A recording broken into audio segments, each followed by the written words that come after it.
Oh, God. Wow, this is so much worse than I expected. This is my 2002 manual transmission Volvo V70 wagon.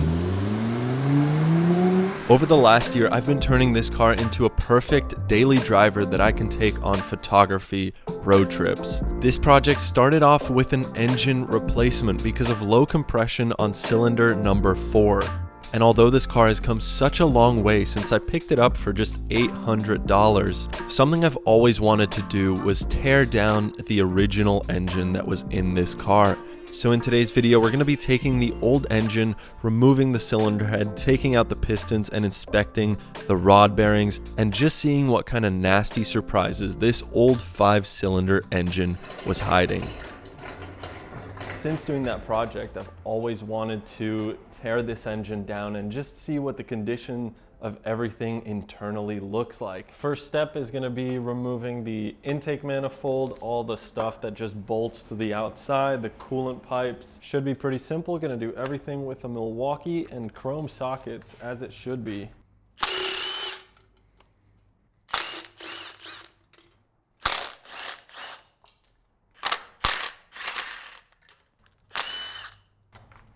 That is quality stuff.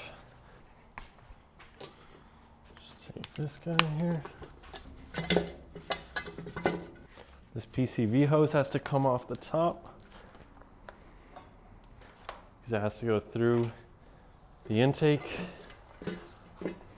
Forgot about the dipstick too, but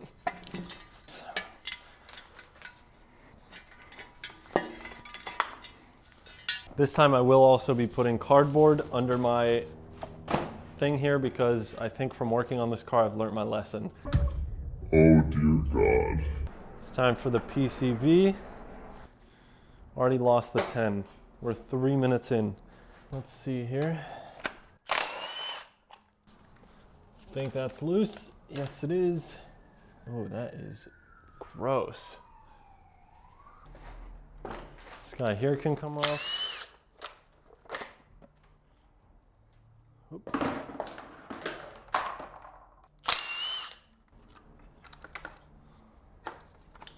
There's the timing belt.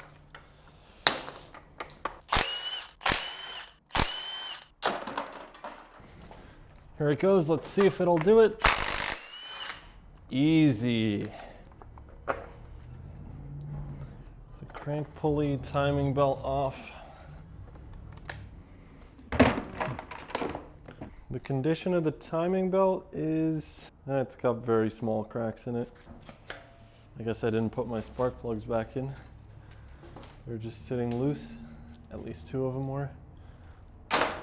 When you look under the oil cap, like, it's nasty in there, so I can't even wait to see what the rest of this thing is gonna look like. Oh wow, I can turn the cam.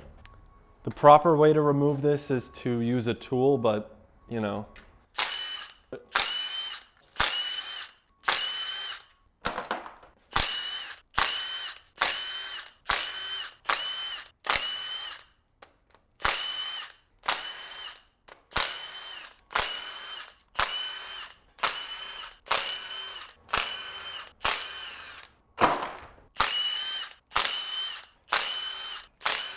this cam cover up here isn't only just like a cover, it also has the upper half of the cam bearing journals in it, if that's what it's even called. So definitely do this in the correct sequence if you're gonna do this, but I don't care about this engine, so we're ripping it apart.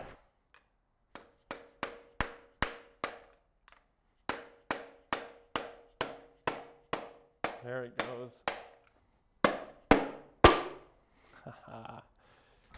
For a second, I thought that wasn't coming off.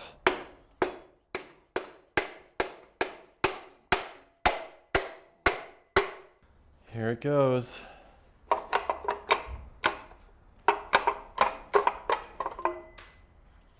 Oh, God. There's kind of like a gradient in terms of where the oil was getting to in this engine. So here, clearly there was a ton of fresh oil coming in because they look nice and shiny.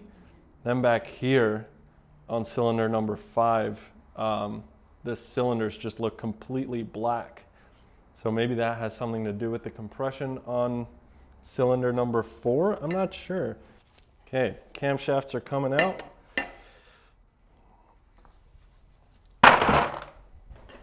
This VVT hub, it's got a tiny bit of play in it, but probably not a bad part to keep lying around. Wow, cool. You can see the passages. You can see how much play there actually is between the camshaft and the hub. The bottom of these camshafts just looks super dark, like coated with this really nasty oil. And there is a decent amount of scoring actually. Normally I think you'd keep these in the same order, but this engine is not going back together. This is nasty. It looks so bad. I feel like this is a classic case of not changing your oil enough, where you can just see this really dark buildup. And again, the progression from 1 through 5 is like just a perfect gradient. Let's see what it's gonna take to do a head bolt. Oh, a lot of force. Hey, mighty long cheater pipe on the head bolt. Let's see, will this work? That might be a 2-man job. Oh no. Ooh, that was not easy. Oh. 4 of them down. When you're putting this kind of force on a bolt, it's always best to use a chrome socket.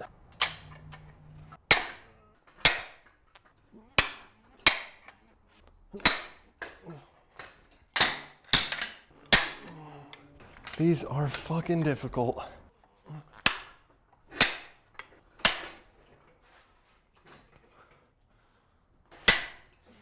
Why was that so hard?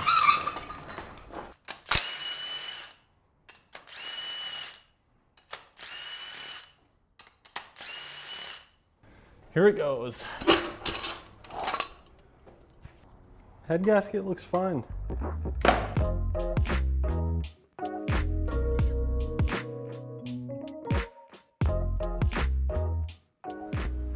Man, the more I pull off of this engine, the worse it starts looking. There's definitely some scoring at the top of the pistons. They're covered in carbon. There's no way that this engine wasn't burning a ton of oil. The valves as well, just a ton of carbon buildup. Also some strange white buildup on the cylinder that had low compression. I think what will be exciting though is to tear into the bottom end, see what the oil pan is looking like, see what the bearings are looking like. This has to have been burning a decent amount of oil. That's probably why I got this engine with like 3 quarts of oil in it. So I think it's time to turn this thing over and check what the other half of the engine looks like. Ooh, bunch of coolant coming out, bunch more oil coming out. That's nice. Yep, that's really nice. Going way past my cardboard here. All right, time to take the oil pan off on this car. Ton of bolts holding this thing in, so I'm just gonna go for them. Dang it, that oil cooler definitely has to come off.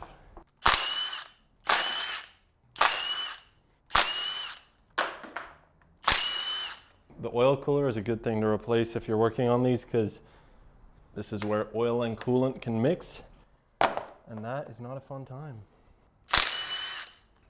Couple long bolts over here.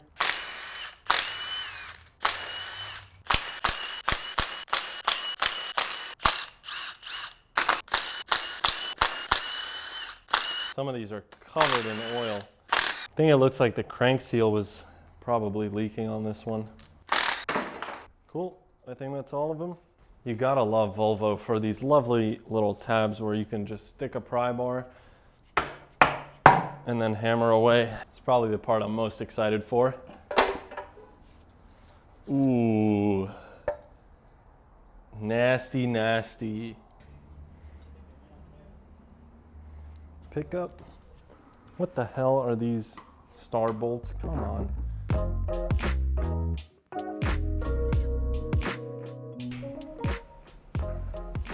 Not the way that you want to do this, but I'm not reusing these. I'm not too worried about it.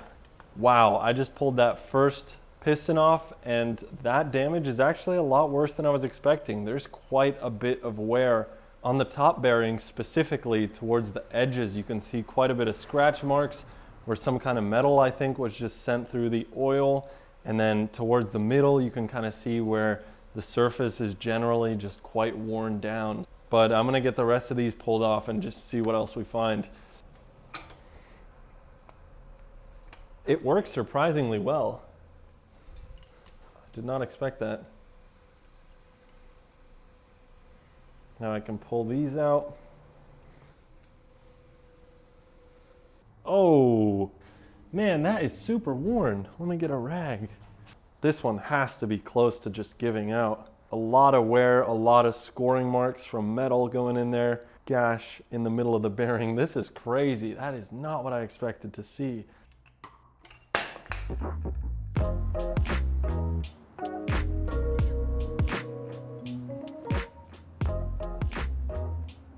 The connecting rod bearings were by far the biggest surprise for me. I didn't think those would all look that badly worn, but there's clearly signs of damage and wear on each one of those bearings.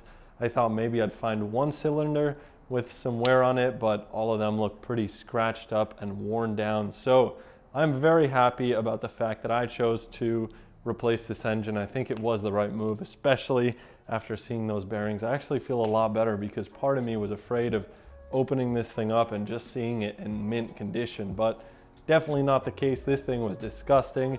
I'm not sure if I should keep any of this stuff. I don't know if this is the block that people use to rebuild for the R, so I'll do some research, and if not, we'll just scrap some metal. So much fun to do. Thank you guys for watching. I'll see you soon with another video. Peace.